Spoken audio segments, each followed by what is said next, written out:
सर्वेभ्यो नमस्कारः। पीताम्बरं करविराजितशङ्खचक्रकौमोदकी सरसिजं करुणासमुद्रं राधासहायमतिसुन्दरमन्दहासं वातालयेशमनिशं हृदि भावयामि। द्वादशस्य दशकस्य तृतीयः श्लोकः। हा हा विभो जलमहं पुरस्तादद्यापि मज्जति मही किमहं करोमि इत्थं त्वदङ्घ्रियुगलं शरणं यतोऽस्य नासापुटात् समभवः शिशुकोलरूपी। पदच्छेदः। हा हा विभो जलम् अहं न्यपिबं पुरस्तात् अद्यापि मज्जति मही किम् अहं करोमि इत्थं त्वदङ्घ्रियुगलं शरणं यतः अस्य नासापुटात् समभवः शिशुकोलरूपी। अन्वयः। हे विभो, हा हा अहं पुरस्तात् जलं न्यपिबम् अद्यापि मही मज्जति अहं किं करोमि इत्थं त्वदङ्घ्रियुगलं शरणं यतः अस्य नासापुटात् शिशुकोलरूपी समभव। भगवद्ध्यानानन्तरमेव चिन्तनानन्तरमेव हृदि दर्शनं गतं भगवन्तं खिन्नमानसः सरोजभवः एवम् आह। अथ ब्रह्मणः प्रार्थनां वर्णयति।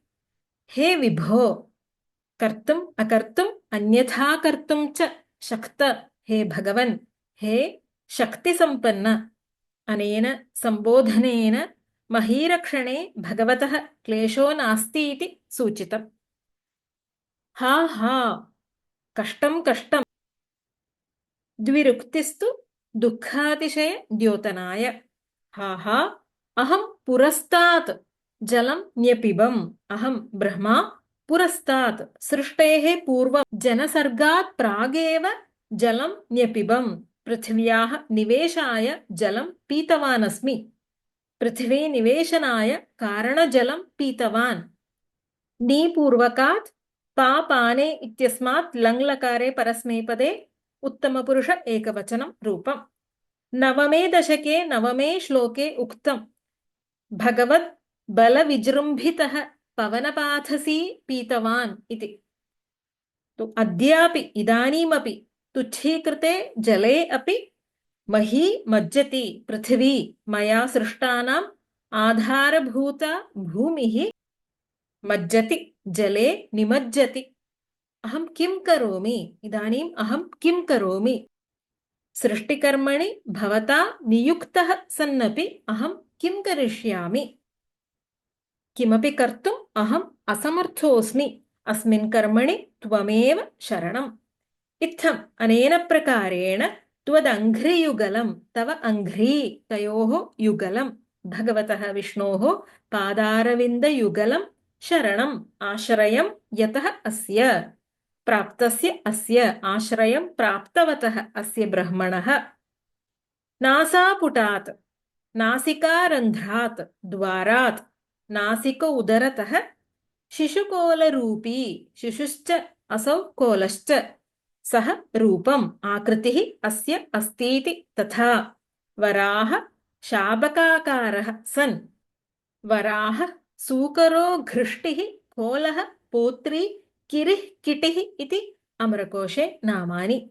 वराहशिशोः आकृतिं वहन् वराह तोकरूपं बिभ्रत् त्वं समभवः सञ्जातः अवतीर्णः अभूः समुत्पन्नः सम्पूर्वकात् भूधातोः लङ्लकारे परस्मैपदे मध्यमपुरुष एकवचनं समभवः।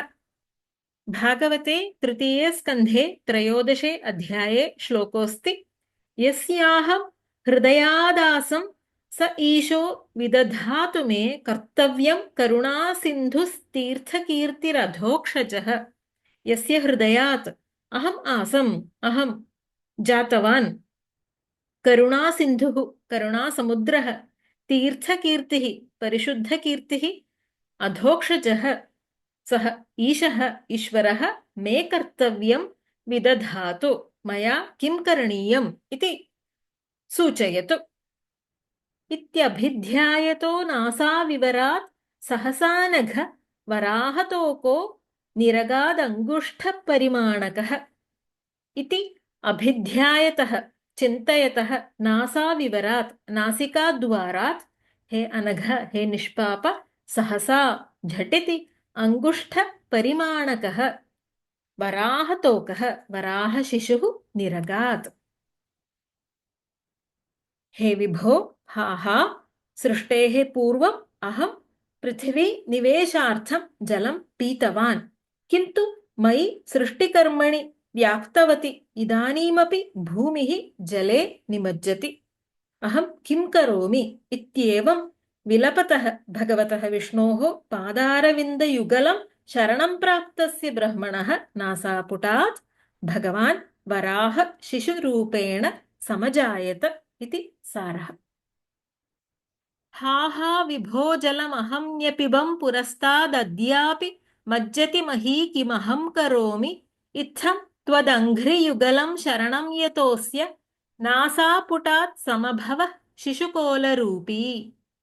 ॐ सर्वे भवन्तु सुखिनः सर्वे सन्तु निरामयाः सर्वे भद्राणि पश्यन्तु मा कश्चित् दुःखभाग् भवेत्।